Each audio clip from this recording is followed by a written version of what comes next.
Let me start by introducing who we are and what we do. Central London Humanists is the humanist group for anyone who lives, works, or finds themselves in Central London. We are a group run by volunteers, and you could say of us that we are a group of free thinkers. We try to provide a safe space for non-religious people to support each other and work together for the causes that we believe in. What we have in common is that we believe that we can live ethical and fulfilling lives without superstitions or a belief in the supernatural, and that this is the only life that we have, and we must make the most out of it. And we must treat other humans with compassion and also the rest of the living species in the planet. As an organization, we also champion human rights and the rights of non-religious people. We meet several times a month for a variety of activities, such as pop socials, speaker events like this one, book club, debates, and from time to time, we have museums and theater trips, picnics and walks, and also campaigning events. Many people come to our events, whether you call yourself a humanist or not, whether you consider yourself an atheist, agnostic, or non-religious, or perhaps if you're just questioning your beliefs, you're all very welcome. So without further ado, let me introduce our speaker for this evening. Chaitanya Kumar works as the head of environment and green transition at the New Economics Foundation, a charity and think tank working at the intersection of environment and social policy. The New Economics Foundation was one of the pioneers of the Green New Deal and continues to champion that goal for the UK. He was previously the head of climate and energy policy at Green Alliance in the UK, and before that, he was based in New Delhi as South Asia campaigns leader for 350.org. He also has an MSc in energy policy from the Science Policy Research Unit at Sussex University. Please welcome Chaitanya Kumar. Thank you so much, JC. And it's lovely to be here. I wish, obviously, we were meeting in person, but that was not meant to be. We had to change the last minute, as JC said. Nonetheless, I think it gives us scope for having more people and perhaps hopefully a more in-depth conversation as well. As JC said, my name is Chaitanya. I work as the head of environment at NEF. We're a think tank and a charity.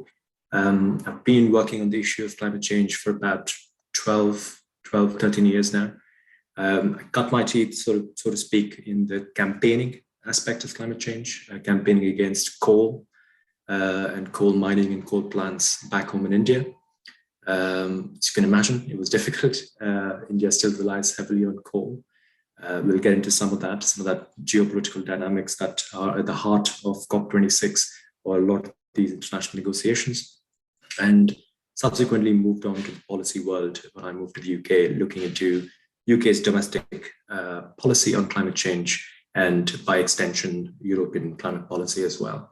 So I'll briefly touch upon some of these things because as you all can appreciate, climate crisis is a massive issue. It intersects with so many aspects of our day-to-day lives, which makes my job difficult in being able to sort of speak to you about this issue. So I've tried to structure it by not just purely focusing on COP alone, but sort of stepping back a bit, zooming out a bit, giving a bit of a context, a bit more of a structure and background. And then perhaps in the last 5 minutes or so, speaking a bit more about COP, what happened, and how do we sort of move from there. But having said that, I thought I'll just quickly check if those on the call are comfortable typing into the chat window.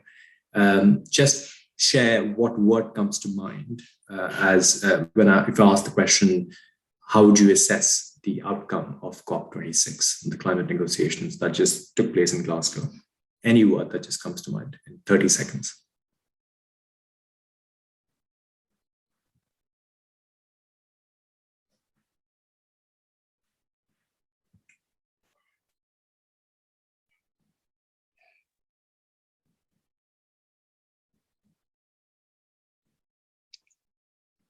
Right. Thank you. Yeah, I sense a general trend of where the sort of troops assessment is of what happened there. Cool. That was just sort of a pulse check on where the group felt, or how the group felt the conference ended. Anyhow, as I said, let me just zoom out a bit. None of you need reminding of, I presume, the state of the climate crisis, but it is worth really reflecting on why it is that we're trying to sort of get ourselves away from fossil fuels, because the impact of climate change is being felt in every nook and corner of the world. I come from a city called Hyderabad in southern India. It's had one of its worst flooding events last year. Entire colonies flooded. People, 37,000 families from the latest count were completely displaced, and close to $1 billion worth of loss was incurred as a result. That's just one event in one place in one part of the world, and we've seen these events spread across the country, across the world. The challenge, of course, and the fear, of course, is that there are tipping points in the Earth's ecosystem, in the Earth's environment, that can accelerate the climate crisis. And that's what was in the news the other day around the Thwaites Glacier in the Antarctic, and how it's sort of thawing much more rapidly than many had feared. And of course, once that happens, you basically have sea level rise and the consequences of that as well. Whilst that is happening, carbon emissions haven't really been falling. They've plateaued a bit since 2015, but they haven't really started the deep decline that we need to see. And scientists, of course, have very clearly laid out that we have a closing window of opportunity in terms of cutting carbon emissions. The key number that we've heard, if you just tuned into the news at any point in the last month or so, is 1.5 degrees. That is sort of the safe upper limit that we estimate we ought to limit global warming to, or global heating to. And that roughly equates to 350 parts per million, the name of an organization as well that I used to work with while I was campaigning on climate change. But of course, 1.5 degrees also means, as I said, deep reduction, deep decarbonization of the global economy.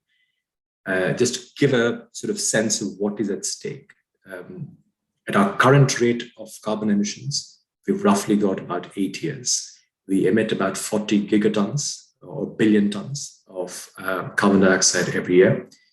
The envelope of carbon emissions that we've got, or the budget, as we call it, the carbon budget, after which we breach the 1.5 limit. And this figure is based on a 50 to 66% confidence level. We've got about 8 years to reach that target, or at least contain the carbon emissions and global temperature within that period. What that means in practice is we need to cut emissions at a scale that is absolutely unprecedented. We talk a lot about COVID and what happened in 2020 with the global economy, and we actively put it in a state of coma for a brief period of time, deliberately so. The emission reductions we saw as a result of that, we need more than that. We saw about roughly 7% cut. We need more than that every year between now and 2030. So it took us to shut down the global economy to reduce some of the carbon emissions. We need activities more than that, an effort more than that, to actually cut carbon every year between now and 2030 if you need to stand a chance to limit global warming to 1.5. That is in no way suggesting that we need to actively shut down our economies globally, but it nonetheless gives you a sense of the scale of the challenge. My topic, however, is talking about, or it is titled, System Change, Not Climate Change. And why do I say that?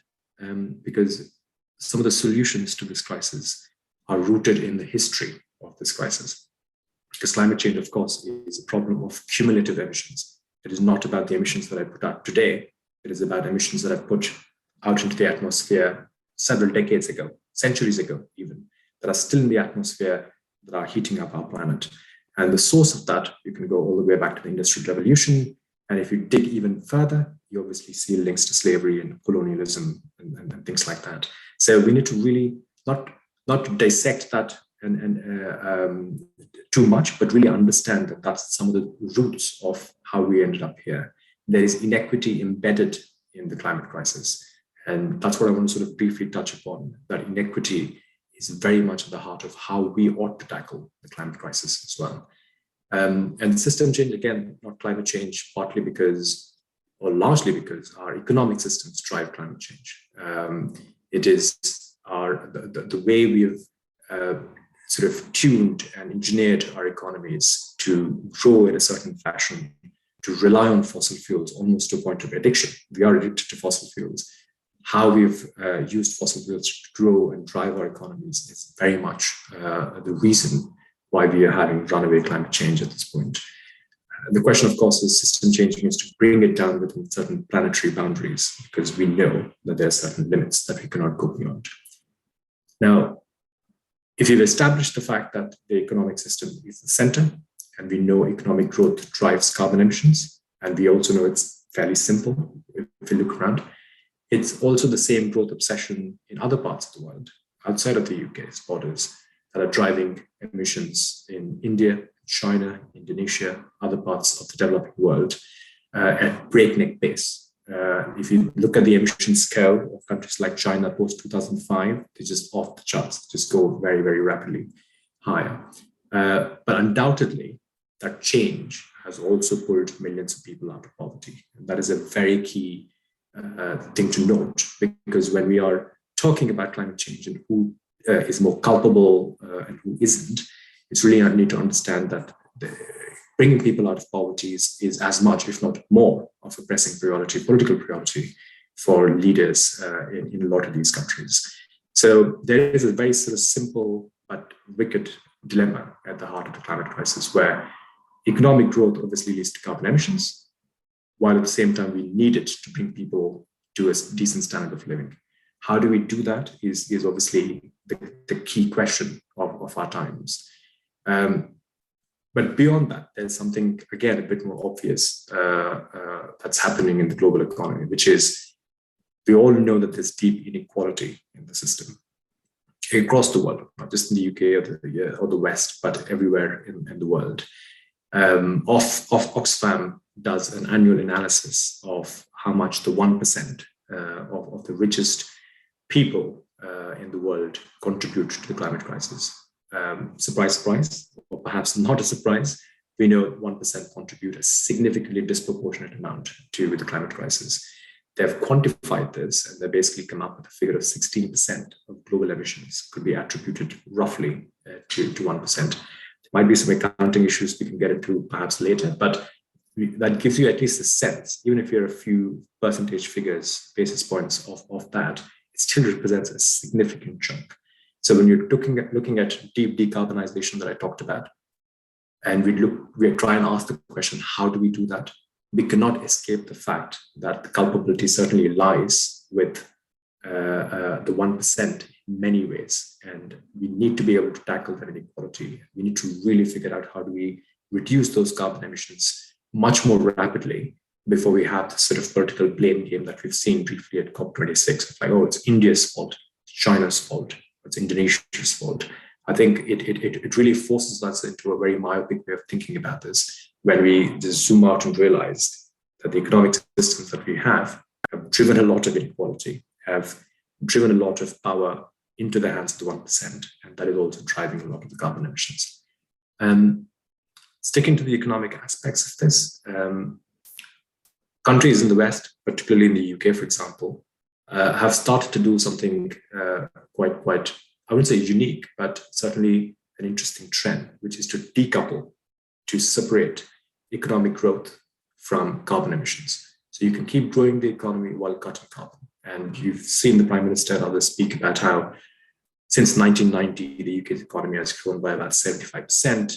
At the same time, our carbon emissions have fallen by about 43%, which I think is a very positive outlook. But at the same time, it obviously doesn't give a full picture of what is really happening. And the core of what I'm trying to say is, of course, we have exported a lot of those emissions.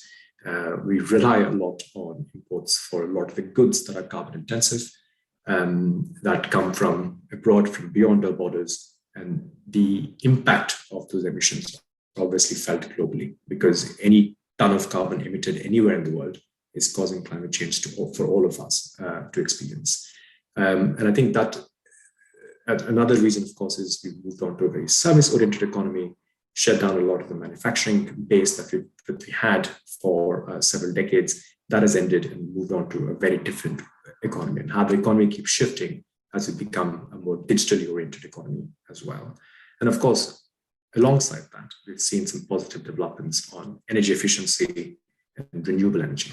We've considerably added on the renewable energy base that we've got in the country every year, gigawatt capacity, significant capacity, basically, that we keep adding in terms of offshore wind, solar, and other forms of renewable energy to the grid, along with trying to be a little more energy efficient. Of course, we could do more, but they've certainly contributed to cutting carbon emissions in the UK.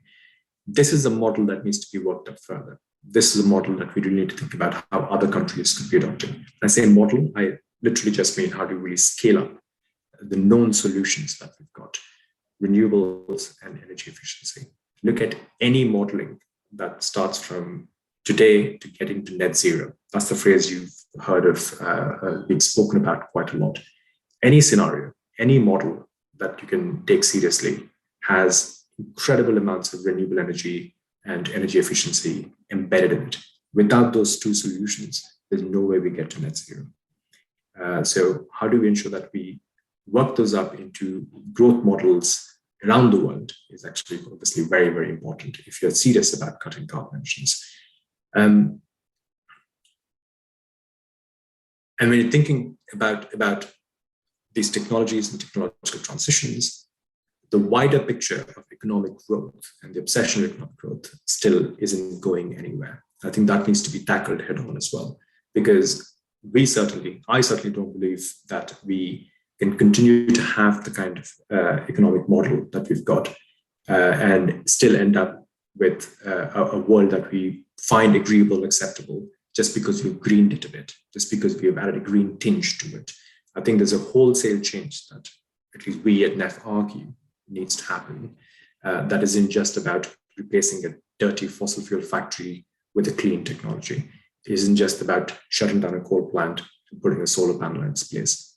Albeit that's very important, but that in itself is insufficient if you're really looking at the kind of deep decarbonization that we're looking at. And that's where some new thinking is emerging. NEF has championed the cause of what we call well-being economics. We worked in that area for quite a number of years, looking at how, and the core of well-being economics, of course, is that we measure different things, that we value different things. And if at the heart of economic development, economic growth that we have today, the value, of course, is economic surplus. The driving motivation factor is to create surplus. But if you replace that with other factors, other criteria and parameters that become more valuable, then you start shaping the economy differently. You start valuing things differently. You start assigning public investment, allocating public capital to different things in the economy. And over a period of time, you obviously move the economy away from more carbon-intensive sectors and areas. A few other things that a lot of groups have been looking at, things like needs-based economy. NEF also champions something called universal basic services or social guarantee. And the idea, of course, is that a lot of the growth, of course, is driven by, as I said, the need for creating surplus. But there is a sense of that is also happening whilst basic needs aren't being met. The goal is to be able to meet basic needs in terms of universal basic services. And anything beyond that could be managed in terms of luxury emissions and basically cap that. And I'm happy to sort of go into the details of how that might work in practice. But there are ways where you can meet the essential needs of the population anywhere in the world without necessarily blowing up your carbon budget considerably. And when I was working early years of my climate change career, there was an interesting concept of the greenhouse development rights. And the idea is fairly straightforward. How do we contract our individual carbon emissions to a point where we're all level around the world? Might seem utopian, but nonetheless, it's an idea worth exploring. Scientists suggest, or analysts suggest, that a sustainable level is roughly 2.5 metric tons of carbon dioxide per capita per year. That is deemed sustainable with a population of roughly, say, 9 billion by 2050. With that figure, we will be able to sort of live within planetary boundaries. But of course, if you look at a country like the UK, I believe we're at about 10 metric tons per person per year. So we're already well above. The goal is to sort of bring it down collectively as a human civilization, bring it down together to more sustainable levels. So the different ideas people are exploring in terms of how do we change the economy itself, how do we work with valuing things differently. And I think that is I would make the argument that is at the core of how we start thinking about solving this problem differently. Well-being, health, better social outcomes, valuing the environment, valuing natural capital, as we say, valuing soil, valuing peatlands, things that we basically assigned to economic externality, things that we haven't paid for because we were given the implicit right to pollute the natural environment without facing the consequence. We need to start factoring that in much more into our economic systems, which isn't happening, to be honest, anywhere in the world. Anywhere in the world which has a decent, sizable economic activity in there. Nowhere is it happening. So that's the change we're trying to argue for in the UK and elsewhere. To try and sort of come to the last few points and bring it down to COP26 as well. A lot of this in terms of cutting carbon emissions, deep decarbonization, different policies, different drivers of economic growth. A lot of that obviously came to head at COP26. 25,000 people obviously descended on Glasgow. There was a lot of discussion in the conference, of course, and negotiations on how do we cut carbon. But of course, there's a plethora of activities outside looking at precisely these sort of questions. Everyone's trying to obviously figure out ways to cut carbon in a way either we can sustain the economic model that we've got or perhaps looking at different models altogether. But the key battleground issues at COP were four things. One was on climate finance. One was on what is called loss and damage, which is effectively how do we pay for communities and countries that are already suffering from the impacts of climate change. How do we help them cope with those impacts? The third was on carbon markets, which some of you might be very interested in. We can get into that a bit more. And the fourth, of course, was getting countries to sign up to their own individual targets that cumulatively can get us on track to the 1.5, that holy grail 1.5 degree limit. What do we see? Well, on each of these factors, as all of you have identified in the chat, there was, to put it mildly, disappointing outcomes. Climate finance, the goal was to raise £100 billion annually by 2020. We're already in 2022. We have only got to about 80 billion. African nations and the group of G77 have put together an ask saying this is a start, but what we really need is an escalation, a serious escalation of climate finance of up to $1.3 trillion between now and 2030 annually. That's the scale of climate finance needed, largely because we're seeing a lot of impacts. The need for decarbonization is getting more and more intense. Loss and damage. Understandably, you can imagine countries in the West very hesitant to actually start allocating their resources to help other countries cope with climate change. That is a complete abdication of responsibility, moral responsibility for the crisis that we have caused, we've been responsible for historically. So that is an ongoing debate discussion. I expect COP27 to have loss and damage as a much more serious issue that will emerge politically in the media and elsewhere. The third thing was carbon markets. There was essentially an agreement on the rules on how to basically have international carbon market, not forcing it, but letting countries figure out how to actually start buying and selling carbon credits and things like that. Some of the rules were basically agreed upon at COP26. And of course, the final, most essential reason why we had this conference was to basically get countries to sign up to trajectories for their carbon emissions that add up to 1.5, or at least below that. As of now, we've only seen vague pledges. We have not seen any robust plans. Climate Tracker, which is an independent body that tracks programs and plans from these countries, just says only 3 countries out of nearly 200, only 3 countries have legitimate plans that can be taken seriously. And even if you consider all those promises and add them up, we're still looking at about anywhere between 1.8 to 2.7 degree rise in global temperature. So even there, the most important outcome that we're expecting out of COP, we obviously did not see the kind of commitments that we need. Of course, the rhetoric, the positive spin, I suppose, is which I hear a lot, and there's some merit to this, but the notion of the fact that every 1/10 of a degree matters, every 1/10 of a degree that you pull us back from catastrophe is thousands, hundreds and thousands of lives saved.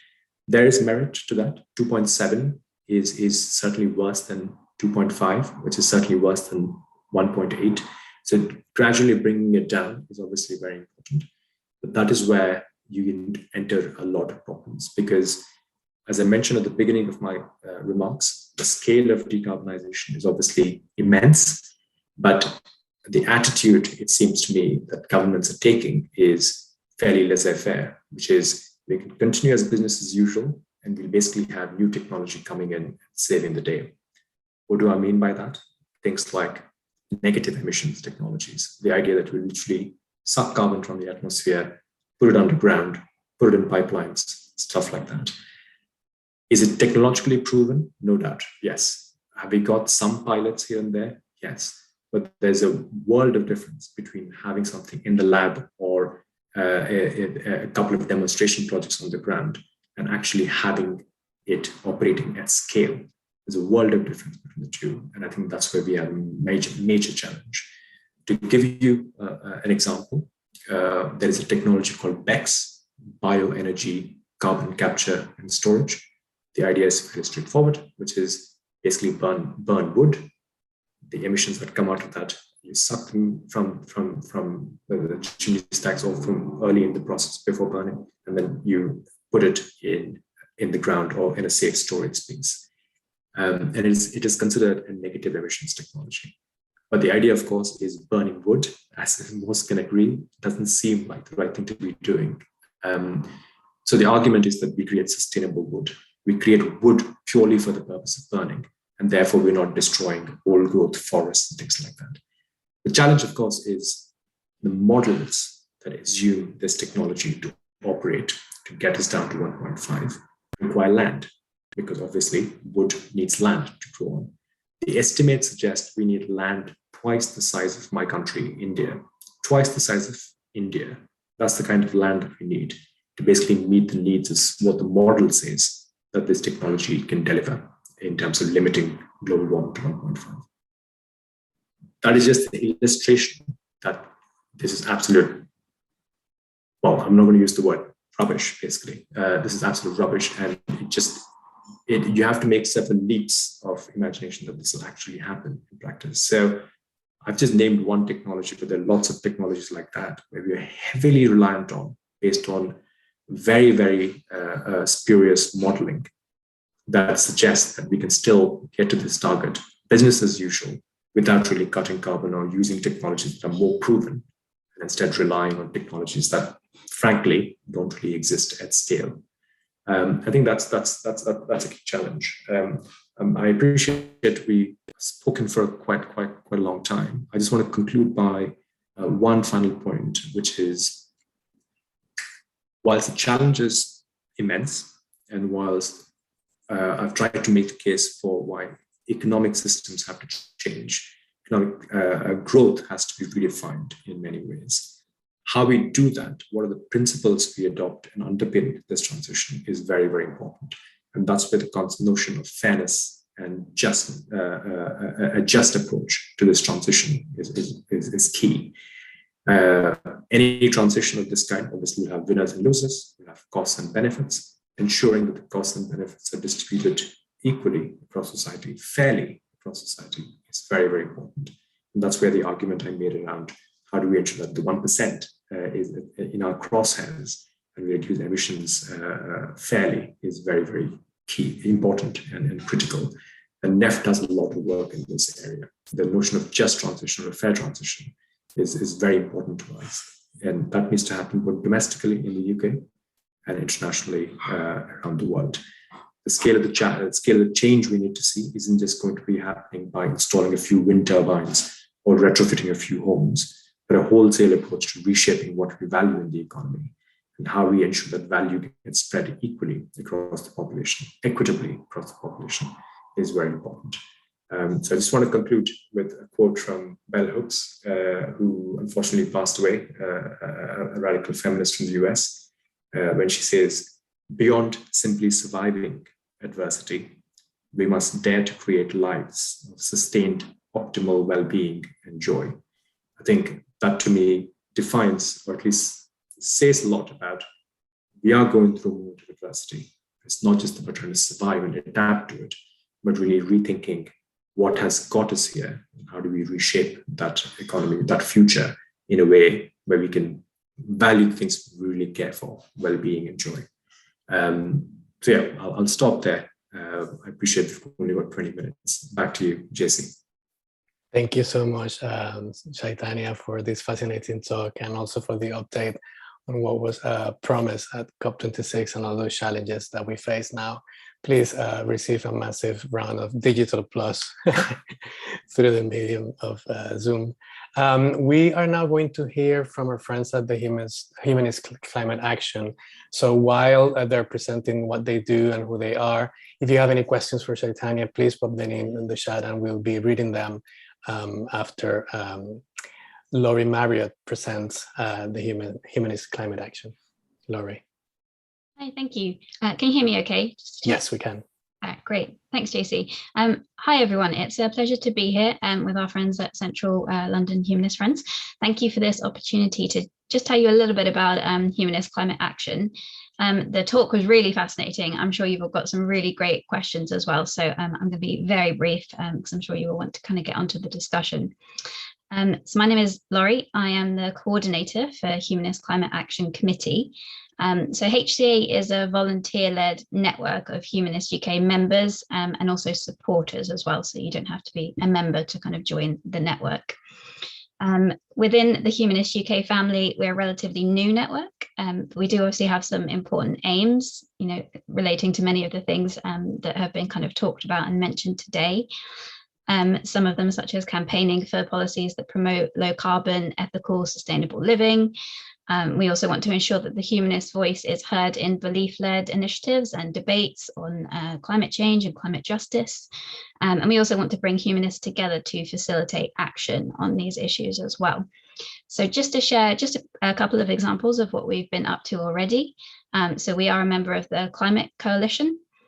We've responded to some government consultations on environmental issues, and we'll be doing some more of those soon as well. And we also marched as part of the Faith and Belief bloc in both London and Glasgow on the Day of Action. So that was while COP26 was happening. So we marched in that bloc. We had kind of banners and placards to represent kind of Humanist UK there. And that was really to call for climate justice. And there were kind of different focuses on the different marches. That was a really great day as well.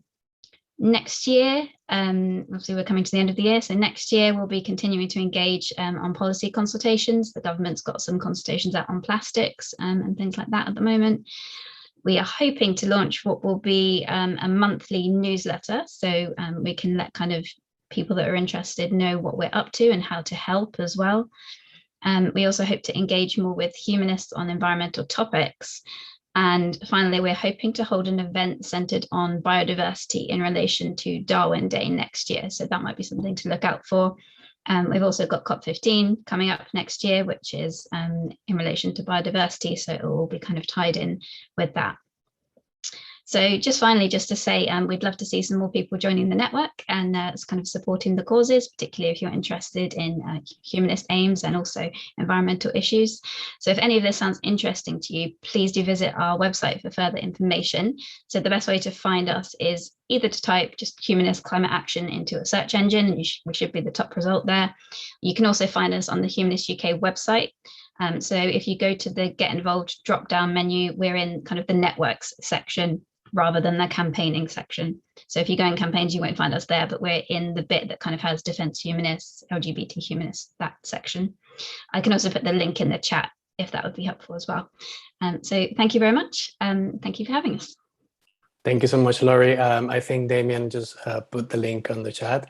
Thank you for presenting the fascinating work that you guys do. We have some questions in the chat. We've also received some questions privately. Chaitanya, John asks, why do no countries have carbon duties on imported goods? Because it's, sorry, can you hear me? Yeah. But largely because it's just very difficult to implement, because it technically on paper it's feasible, of course, but politically it's an absolute nightmare. And you're also potentially jeopardizing domestic industry as a result. Because the idea, of course, is if you place, essentially you can get into some sort of trade wars fairly quickly. So you need potentially a bloc like EU, for example, to deploy something like what is called a carbon border tax. What you're saying is essentially a carbon border tax adjustment. That's what it's called. And the EU is actively looking into this as we speak. It might even roll it out as a trial. And for a block of countries like that, where there's free movement happening everywhere, they might be able to try something like this, potentially with neighbors like UK or others further east. But beyond that, I think it is challenging, politically challenging. I think that's what John Kerry recently also said. They're looking into carbon border adjustments, putting tariffs on imported goods that are carbon intensive. But of course, we have to think through the implications of that much more seriously. Thank you for that. We've also been getting a lot of comments in the chat box. I'm going to be reading some of those in a few minutes. Mark asks, how viable are new forms of nuclear fusion and carbon capture for reducing net carbon emissions? Yeah, so I've spoken briefly about carbon capture in the context of a specific technology called bioenergy carbon capture. There are other forms of carbon capture and storage technologies as well. I'm not anti these technologies as much as I'm worried that we are heavily reliant on them to cut carbon emissions. At the same, actually, they're not even cutting carbon emissions as much as they're employed to continue business as usual with the expectation that we can somehow magically just take all this carbon, put it in the ground. To give you a sense, in terms of global net zero, getting the entire world to net zero by 2050, roughly a quarter of all the emissions that we put out today, a quarter of that is expected to be sequestered, to be removed from the atmosphere and put in the ground, which is an incredible feat from a place today where it's negligible. We hardly put anything in the ground and sequester carbon.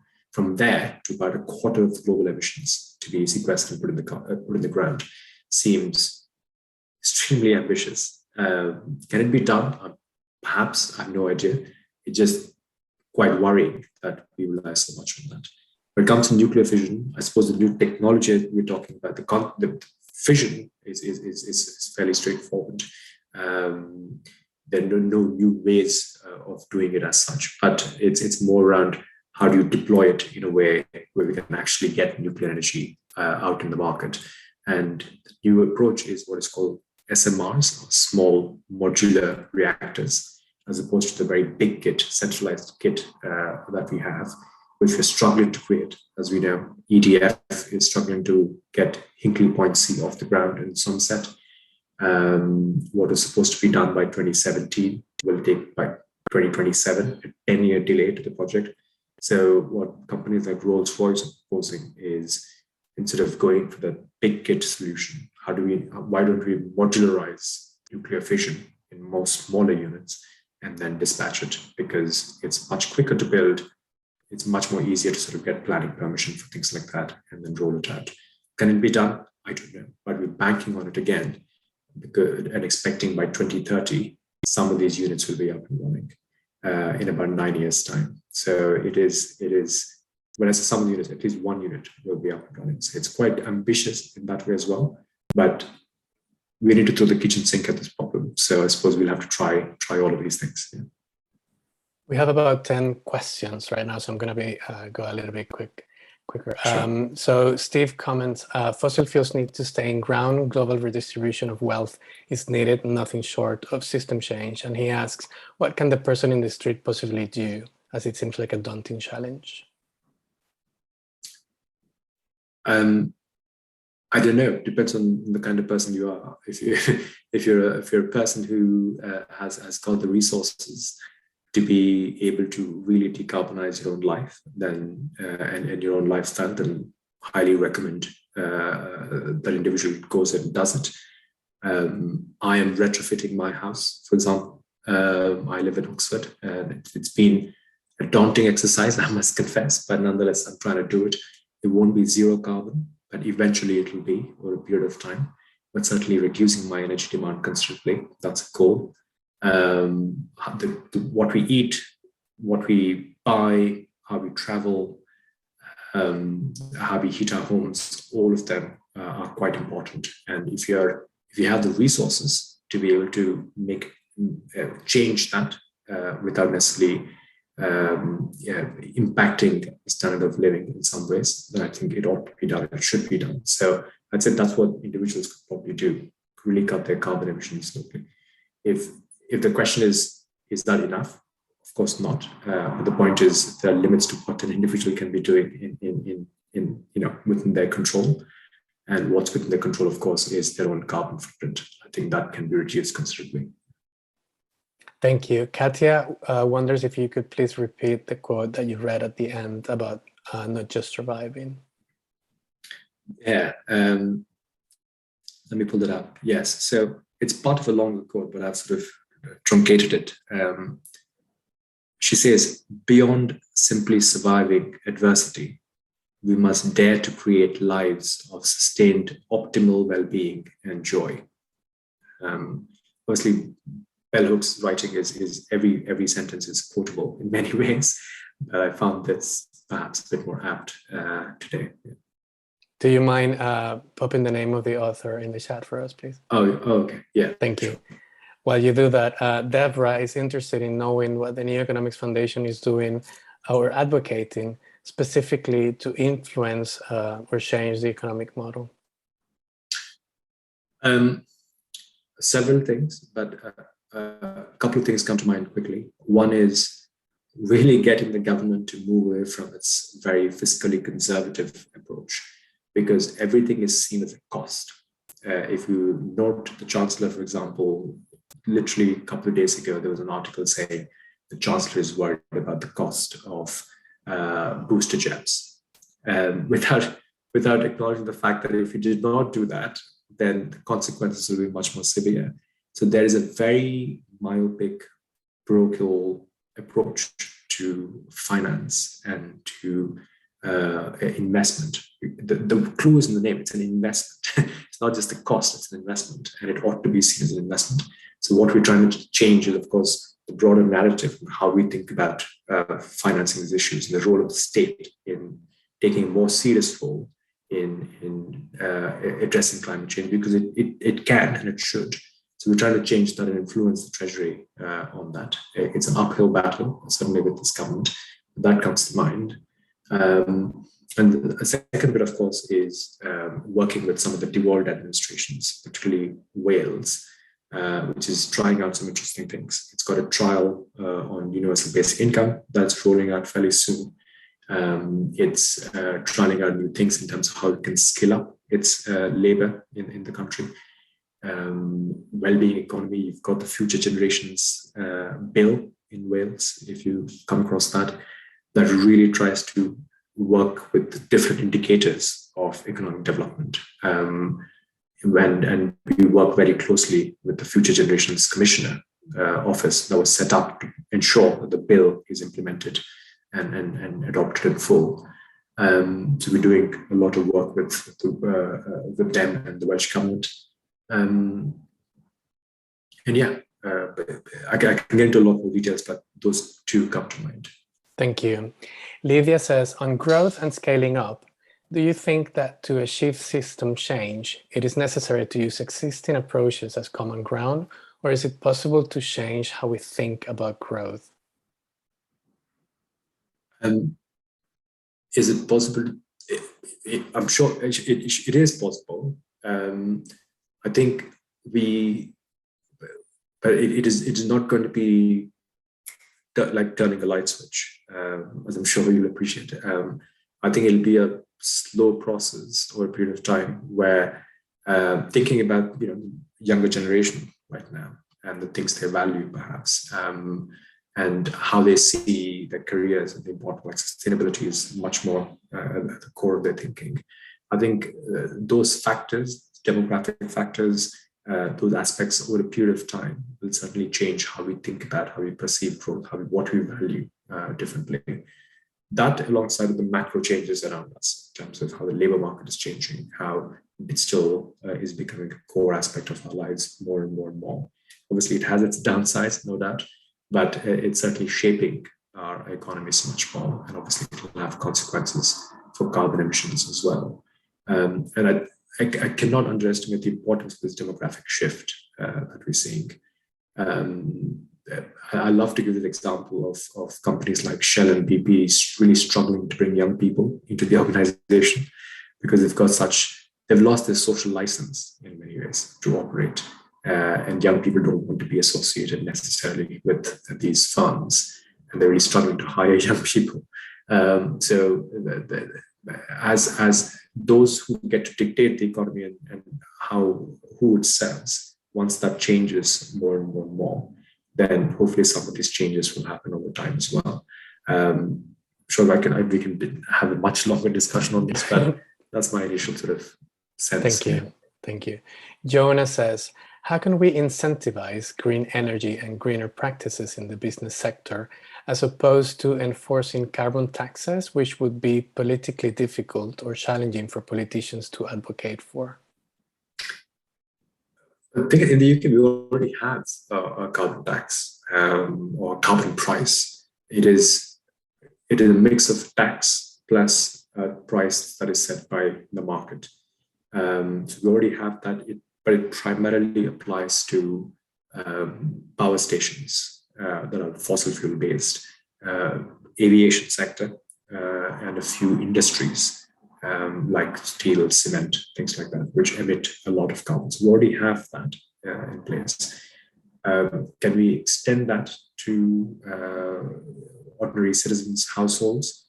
We're doing that almost by stealth. We're not calling it a tax because, as you rightly identified, that can create a lot of political headache, but there are different ways of doing that. Everybody in this room pays for the renewable energy infrastructure we've created, all the offshore wind, all the onshore wind, all the solar. We've paid for all of that through our energy bills, and we pay for that every month.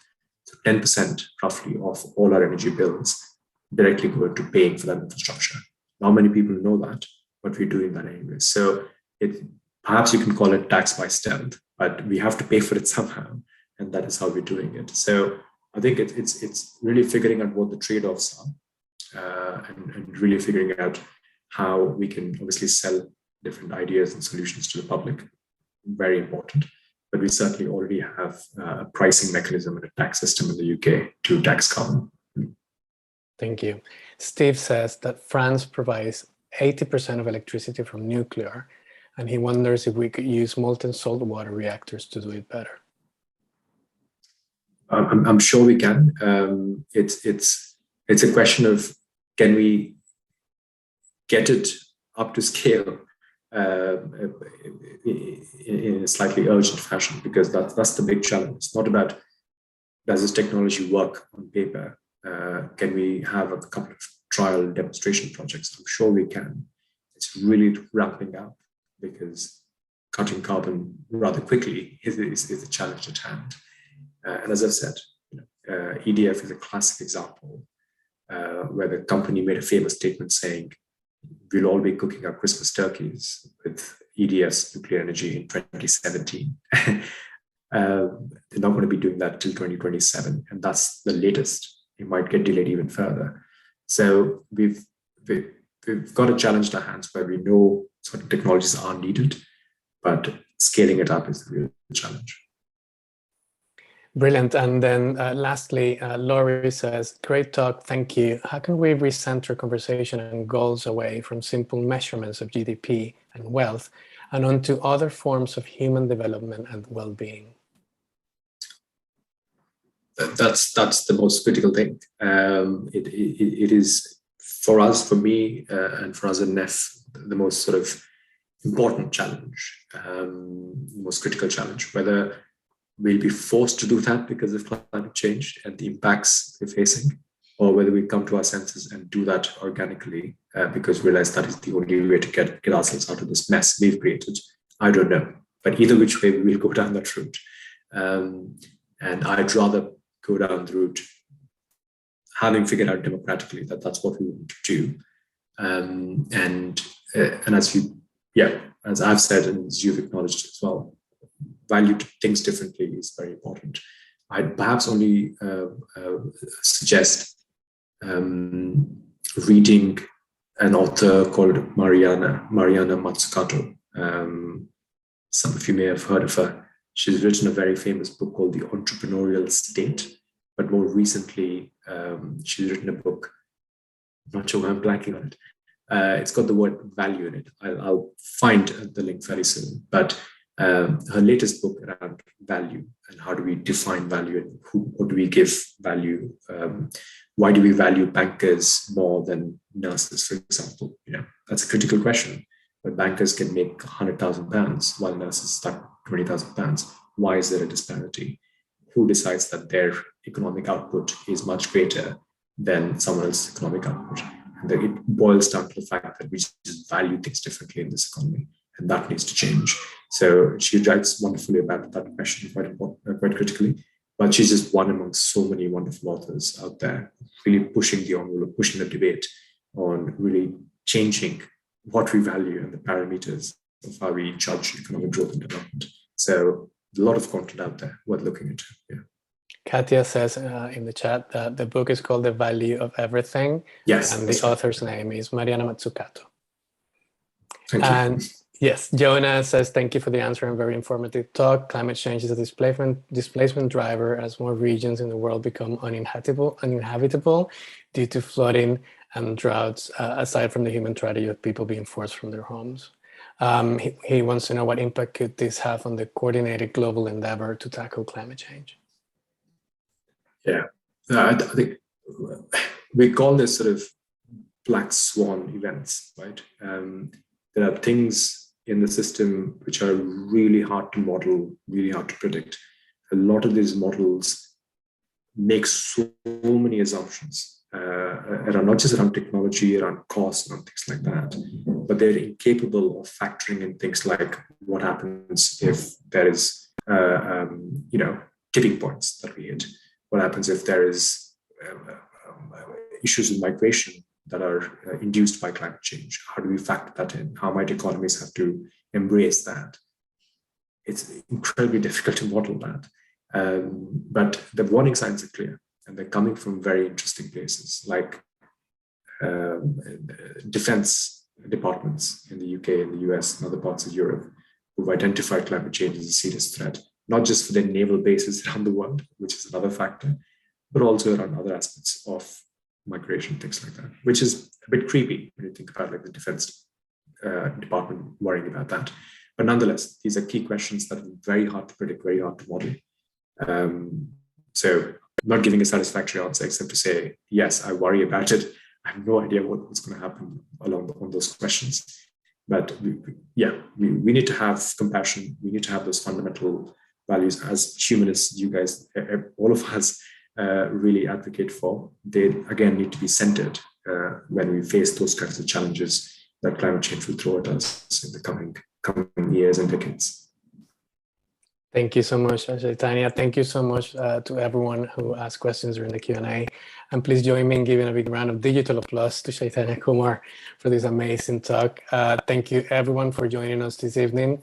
And we hope to see you all again at any of our future events. Bye for now.